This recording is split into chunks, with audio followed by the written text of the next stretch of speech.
subscribe to our channel and press the bell icon. अस्सलाम वालेकुम अज़ीज़ तलबा व तालिबात। जमात हश्तुम के 8वीं जमात के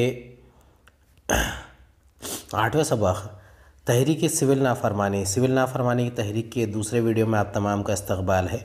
आपको हमारा वीडियो पसंद आए तो इसे लाइक कीजिए, शेयर कीजिए, हमारे चैनल को सब्सक्राइब कीजिए, इस वीडियो को आखिर तक देखिए। चलिए शुरुआत करते हैं सिविल नाफरमानी तहरीक की खसूसियात। अब तक की तहरीक शहरी हदूद तक महदूद थी, लेकिन ये तहरीक मुल्क गिर पैमाने पर चली। देहातों और गाँव के अवाम ने इसमें शिरकत की। यानी पहले जो तहरीकें चलती थी वो तहरीकें शहरी हदूद में ही होती थी और कांग्रेस पार्टी का जो मेन जो उसका फोकस होता था, उसकी पूरी तवज्जो शहरी इलाक़ों में होती थी, क्योंकि उससे आवाम तक वो उनकी पहुँच आसानी हो जाती थी और हुकूमत को भी इसके बारे में इसके नताइज का सामना करना पड़ता था। लेकिन ये जो तहरीक थी, तहरीक सिविल नाफरमानी, ये गांव-गांव तक पहुंच गई थी, मुल्क गिर पैमाने पर हो रही थी। इस तहरीक में ख़वातीन ने बढ़ चढ़ कर हिस्सा लिया। कस्तूरबा गांधी, कमला देवी चट्टोपाध्याय, अवंतिका बाई गोखले, लीलावती मुंशी, हंसाबेन मेहता ने सत्याग्रहों की क़यादत की। अब देखिए, तहरीक सिविल नाफरमानी जो है एक पुरअमन और अदम तशद्दुद पर चलने वाली तहरीक थी, इसीलिए इसमें ख़वातीन ने भी बहुत ज़्यादा हिस्सा लिया था। इसमें ख़ुसूसन महात्मा गांधी की अहलिया कस्तूरबा गांधी, कमला देवी चट्टोपाध्याय, अवंतिका बाई गोखले, लीलावती मुंशी, हंसाबेन मेहता ने भी इसमें हिस्सा लिया था। ये तहरीक पूरी तरह अदम तशद्दुद तरीक़े से चलाई गई थी, यानी इसमें तशद्दुद नहीं होता था, मारपीट नहीं होती थी, पुरअमन तरीक़े से हुकूमत तक के मुतालबात पहुँचाने की कोशिश की जाती थी। अंग्रेज़ हुकूमत के जबर व इस्तबदाद के बावजूद आवाम ने निहत्ते होकर मुकाबला किया। इस वजह से भारतीय अवाम निडर हो गए। हुकूमत की तरफ से बहुत ज़्यादा जुल्म होने के बावजूद अगर आवाम पुरअमन तरीक़े से अगर इस पर अमल कर रही है तो इसकी वजह से क्या होता है, एक किस्म की आवाम के अंदर बेदारी आ रही थी और आवाम इस तहरीक में के ज़रिए आज़ादी के जो एक मकसद था उसको हासिल करने की कोशिश कर रही थी, सही कर रही थी। अब देखेंगे गोल मेज़ कॉन्फ्रेंस। गोल मेज़ कॉन्फ्रेंस क्या है? सिविल नाफरमानी तहरीक के दौरान बरतानवी वज़ीर आज़म रैमसे मैकडोनल्ड का ख्याल था कि भारत से मुतालिक दस्तूरी मसाइल पर गौर व खौज़ किया जाए। इसके लिए इसने लंदन में एक कॉन्फ्रेंस का इनेकाद किया। इस कॉन्फ्रेंस को गोल मेज़ कॉन्फ्रेंस कहा जाता है, राउंड टेबल कॉन्फ्रेंस। उस वक्त ये 1930 का वाक़या है, जब बरतानिया के वज़ीर आज़म कौन थे? Ramsay McDonald. और भारत के जो दस्तूरी मसाइल थे इस पर गौर व खौज़ करना था, तो इसलिए एक राउंड टेबल कॉन्फ्रेंस यानी गोल मेज़ कॉन्फ्रेंस का इनेकाद किया गया। अब इसके मक़ासद क्या थे कि भारत के मुतालिक दस्तूरी मसाइल पर गौर व खौज़ करना। अब इस कॉन्फ्रेंस को गोल मेज़ कॉन्फ्रेंस क्यों कहा जाता है? क्योंकि इसमें बरतानवी और भारतीय नुमाइंदे शामिल होने वाले थे। अब 1930 से 1932 के दरमियान 3 मरतबा गोल मेज़ कॉन्फ्रेंस का इनेकाद किया गया। पहली गोल मेज़ कॉन्फ्रेंस यानी first round table conference. Ramsay McDonald पहली गोल मेज़ कॉन्फ्रेंस के सदर थे। ये वहाँ के वज़ीर आज़म भी थे बरतानिया के। बरतानिया यानी इंग्लिस्तान, इंग्लैंड, बरतानिया, ब्रिटेन, ग्रेट ब्रिटेन, आप जो कुछ भी कहेंगे ये सब एक ही नाम है। इस कॉन्फ्रेंस में भारत और बरतानिया के मुख्तलिफ नुमाइंदे मौजूद थे, जिनमें डॉक्टर बाबा साहेब अम्बेडकर, सर तेज बहादुर सुप्रो, बैरिस्टर मोहम्मद अली जिन्ना वगैरह शामिल थे। यानी जो पहली गोल मेज़ कॉन्फ्रेंस थी इसमें डॉक्टर बाबा साहेब अम्बेडकर, सर तेज बहादुर सुप्रो और बैरिस्टर मोहम्मद अली जिन्ना शामिल हो गए थे। ये अवामी भारत के नुमाइंदों के तौर पर वहाँ गए थे। मरकज़ी सतह पर ज़िम्मेदार तर्ज़ हुकूमत, भारत में मुत्तहिदा रियासतों का क़याम जैसे मुख्तलिफ़ मौज़ूआत पर बहस हुई। इस कॉन्फ्रेंस में मुख्तलिफ़ सियासी जमातों और देसी रियासतों के नुमाइंदे मौजूद थे, मगर भारतीय कौमी जमातों ने इस कॉन्फ्रेंस में हिस्सा नहीं लिया।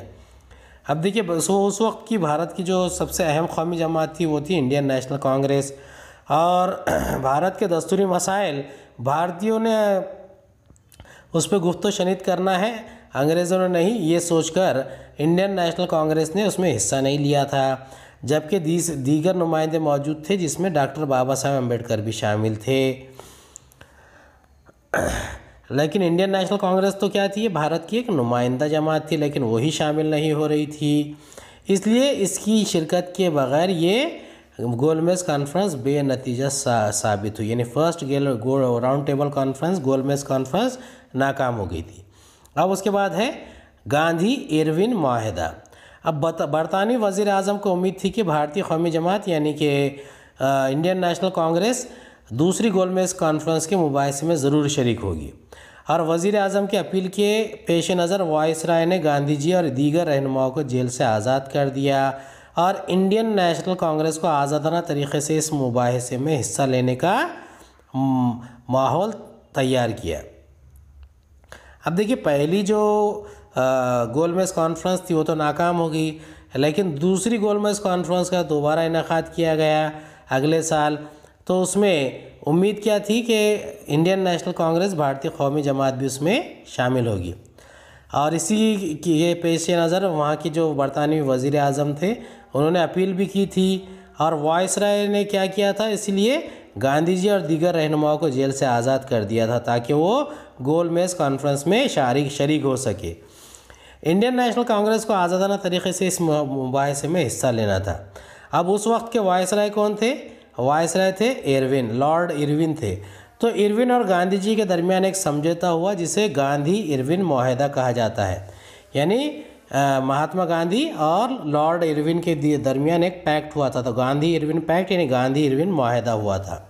इस माहिदे की वजह से भारत की तरफ से दस्तूरी एतबार से ज़िम्मेदार हुकूमत की जो तजवीज़ पेश हुई थी इसे कबूल करने का वादा किया। यानी भारत की तरफ से जो नुमाइंदे जाएंगे तो उन्हें ज़िम्मेदार हुकूमत बनाने का भी मौका दिया जाएगा, और इसीलिए एक तजवीज़ पेश की गई थी जिसे कबूल करने का वादा किया गया। इसीलिए कांग्रेस ने सिविल नाफरमानी की तहरीक वापस ले ली और दूसरी गोलमेज कॉन्फ्रेंस में शिरकत करने और गुफ्त शनीद करने का पर भी रजामंदी जाहिर कर दी थी। यानी पहली जो बात थी कि फ़र्स्ट गोलमेज कॉन्फ्रेंस नाकाम हो गई थी, तो अभी जो गांधी इरविन माहिदा हुआ था तो उसमें वादा किया गया था कि एक मुंतखब हुकूमत होगी, और इसीलिए कांग्रेस ने क्या किया, सिविल नाफरमानी की तहरीक, सिविल डिसोबीडियंस मूवमेंट को वापस ले लिया। और कांग्रेस ने क्या किया कि वो इस सेकंड गोलमेज कॉन्फ्रेंस में, सेकंड राउंड टेबल कॉन्फ्रेंस में वो शरीक भी होगी और बातचीत भी करेगी। अब दूसरी गोलमेज कॉन्फ्रेंस जो है ये इसका इनेकाद हुआ और इसके क्या नताइज निकलते हैं, तो दूसरी गोलमेज कॉन्फ्रेंस में न सिर्फ कांग्रेस पार्टी बल्कि भारत के दीगर नुमाइंदे भी शामिल हो रहे थे, और बरतानवी हुक्मरानों को ये यकीन था कि ये कामयाब होने से भारत के बहुत सारे मसाइल हल हो सकते हैं। तो ये 1931 में ये मुनाकिद हुई। महात्मा गांधी इस कॉन्फ्रेंस में इंडियन नेशनल कांग्रेस के नुमाइंदे की हैसियत से शरीक हुए। कांग्रेस के अलावा मुख्तलिफ ज़ात, क़बाइल, सियासी पार्टी और देसी रियासतों के नुमाइंदों को भी मदऊ किया गया। देखिए, उस वक्त इंडियन नेशनल कांग्रेस भारत की सबसे बड़ी सियासी जमात थी, तो उसके पेश रो कौन थे? महात्मा गांधी थे। लेकिन उसके अलावा बहुत सारे देसी रियासतें थी, मुख्तलिफ ज़ात और क़बाइल की पार्टियाँ थी और देसी रियासतों के नुमाइंदे थे, वो भी वहाँ पर शामिल हुए। इस कॉन्फ्रेंस में हुकूमत ने अक़लियतों का मसला उठाया, यानी अक़लियतों के क्या रोल होगा उसका, इस बारे में जो वहाँ की बरतानवी हुकूमत थी उन्होंने ऐसा दिखाने की कोशिश की कि उन्हें बहुत ज़्यादा फ़िक्र है इस मसले पर, और आइंदा की वफाकी हुकूमत के दस्तूर की नोयत के सिलसिले में इनमें इख्तलाफ पैदा हुआ। गांधी जी ने मुसालहत की कोशिश की लेकिन नाकाम रहे। आखिरकार गांधी जी दिल बर्दाश्ता होकर भारत लौट आए, यानी सेकंड राउंड टेबल कॉन्फ्रेंस भी नाकाम होगी। इसमें उसके वजह क्या थी कि दस्तूर की नोयत के बारे में बातचीत हो रही थी और उसके वफाकी हुकूमत क़याम करना था।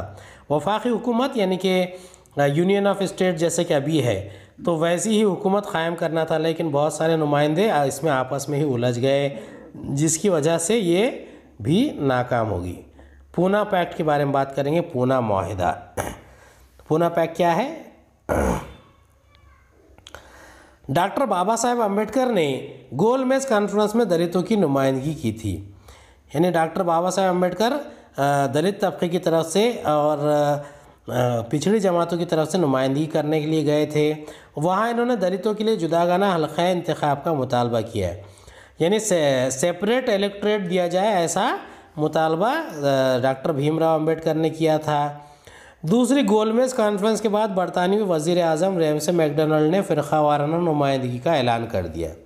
अब देखिए, ये जो फ़िरक़ा वाराना नुमाइंदगी होती है, ये इसकी वजह से बहुत ज़्यादा नुकसानात होने का ख़दशा था, इसीलिए गांधी जी ने इसका बायकॉट कर दिया था। इसके मुताबिक दलितों के लिए जुदागाना हल्क़ा इंतखाब के मखसूस किए गए। देखिए, ये जो पूना पैक्ट हुआ था उसी के मुताबिक हमारे जो दस्तूर में भी SC ST के लिए रिजर्वेशन दिया गया और उसी के मुताबिक जुदागाना हल्क़ा इंतखाब आज भी भारत में मौजूद है। फ़िरक़ा वाराना बुनियाद पर हिंदू समाज की तक़सीम गांधी जी को मंजूर नहीं थी, यानी बरतानवी हुकूमत तो पहले से ही फूट डालो और हुकूमत करो की पॉलिसी पे अमल पैरा थी, लेकिन अब हिंदू तबके में भी बहुत सारे तबक़ात अलग अलग थे, तो ये चीज़ गांधी जी को मंजूर ना थी, इसीलिए उन्होंने इसका विरोध किया और इस वजह से इन्होंने इस फ़िरक़ा वाराना नुमाइंदगी के ख़िलाफ़ यरवड़ा जेल में मरण व्रत शुरू कर दिया। यानी वो बातचीत नहीं कर रहे थे और ख़ामोश बैठ गए थे और मरने तक कि उन्होंने रोज़ा रखा, यानी व्रत रख लिया था। ये पूना के यरवड़ा जेल में थे। इंडियन नेशनल कांग्रेस के रहनुमाओं ने डॉक्टर बाबा साहेब अम्बेडकर से दरख्वास्त की कि वो अपने मुतालबे पर दोबारा गौर करें। कौमी मफाद के पेश नज़र डॉक्टर बाबा साहेब अम्बेडकर ने इनकी दरख्वास्त कबूल कर ली। यानी डॉक्टर बाबा साहेब अम्बेडकर को मनाने के लिए इंडियन नेशनल कांग्रेस के बहुत सारे रहनुमा गए थे कि गांधी जी ने मरण व्रत रख लिया है, हो सकता है कि गांधी जी की मौत से इंडियन नेशनल कांग्रेस और भारत की आज़ादी की तहरीक को बहुत नुकसान पहुँचे, इसलिए आप अपनी बात पर दोबारा गौर करें। तो कौमी मफाद के पेश नज़र डॉक्टर बाबा साहेब अम्बेडकर ने इनकी दरख्वास्त कबूल कर ली और 1932 में पूना में गांधी जी और डॉक्टर बाबा साहेब अम्बेडकर के दरमियान एक माहिदा हुआ, जो पूना माहिदा यानी पूना पैक्ट के नाम से मशहूर हुआ। यानी पूना पैक्ट कब हुआ था? 1932 में। किसके दरमियान हुआ था? महात्मा गांधी और डॉक्टर बाबा साहेब अम्बेडकर के बीच में। इस माहिदे की रोज़ से दलितों के लिए जुदागाना हल्क़ा इंतखाब के बजाय नशस्तें महफूज रखना तय पाया। यानी सेपरेट इलेक्टोरेट के बजाय नशस्तें महफूज करने का जो उस वक्त पूना पैक्ट में काम हुआ था वही कबूल कर लिया गया। तीसरी गोलमेज कॉन्फ्रेंस यानी थर्ड राउंड टेबल कॉन्फ्रेंस, नवंबर 1932 में तीसरी गोलमेज कॉन्फ्रेंस मुनाक़िद की गई, लेकिन कांग्रेस ने इस कॉन्फ्रेंस का भी, अब देखिए पहली और दूसरी गोलमेज कॉन्फ्रेंस तो नाकाम हो गई थी, लेकिन 1932 में दोबारा तीसरी मरतबा गोलमेज कॉन्फ्रेंस का इनेकाद किया गया, लेकिन कांग्रेस ने इसका बायकॉट किया और जिसकी वजह से ये कॉन्फ्रेंस भी बिल्कुल बेमानी होकर रह गई। सिविल नाफरमानी का दूसरा दौर यानी सिविल नाफरमानी की तहरीक को दोबारा शुरू करने की कोशिश शुरू हो गई। दूसरी गोलमेज कॉन्फ्रेंस से दिल बर्दाश्त होकर गांधी जी लौटे और दोबारा सिविल नाफरमानी तहरीक शुरू करने का फ़ैसला किया। हुकूमत ने फ़ौरन गांधी जी को गिरफ़्तार कर लिया, जिसकी वजह से अवाम में गम और गुस्से की लहर दौड़ गई। यानी दोबारा अगर सिविल नाफरमानी का दौर शुरू हो जाएगा तो हुकूमती कामकाज में रखना पड़ेगा, इसीलिए बरतानी हुकूमत ने क्या किया? महात्मा गांधी को गिरफ़्तार कर लिया। अब महात्मा गांधी जो है वो एक नेशनल लीडर थे, उनकी गिरफ़्तारी की वजह से अवाम में बहुत ज़्यादा बेइत्मीनानी फैल गई। हुकूमत ने इस तहरीक को कुचलने के लिए गैर इंसानी रवैया अख्तियार किया। यानी हुकूमत पहले से ही गैज़ व गज़ब करती थी और शहरियों को हक़ूक़ को गला घोटा करती थी, लेकिन दोबारा तहरीक सिविल नाफरमानी शुरू हो रही है, इसके लिए हुकूमत ने और ज़्यादा इक़दाम करना शुरू कर दिए। तमाम शहरी हक़ूक़ गसब यानी सलब कर लिए गए। अब शहरी हक़ूक़ गज़ब करना या सलब करना, इसका मतलब होता है शहरी हक़ूक़ का गला घोटना, शहरियों को कोई भी हक़ नहीं देना। इंडियन नेशनल कांग्रेस और इसकी हामी पार्टियों को गैर क़ानूनी करार दिया गया। देखिए इतने सालों में ये पहली मरतबा था कि इंडियन नेशनल कांग्रेस और इसके साथ में जितनी भी पार्टियां थी उन सबको गैर क़ानूनी करार दिया गया और उनके दफातर बंद कर दिए गए। इनके दफातर बंद कर दिए गए, इनकी पूंजी जब्त कर ली गई।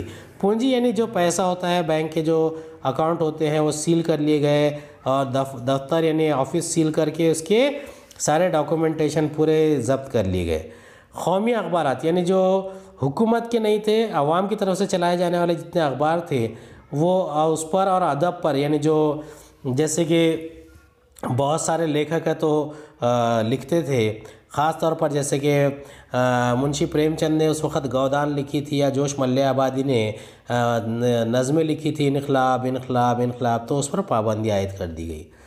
आखिरकार अप्रैल 1934 में गांधी जी ने ये तहरीक वापस ले ली और सिविल नाफरमानी तहरीक का तारीख़ी दौर ख़त्म हो गया। यानी जो सिविल नाफरमानी का दौर था ये बहुत लंबा चला था और 1934 में, अप्रैल के 1934 में सिविल नाफरमानी का जो दौर है 4 साल बाद 12 मार्च 1930 को शुरू हुआ था, अप्रैल 1934 में ये ख़त्म हो गया और तहरीक सिविल नाफरमानी वापस ली गई और इसलिए तारीख़ी दौर ख़त्म हो गया। उम्मीद है आपको हमारा वीडियो पसंद आया होगा। अगले वीडियो में दोबारा मुलाकात होगी। खुदा हाफिज़।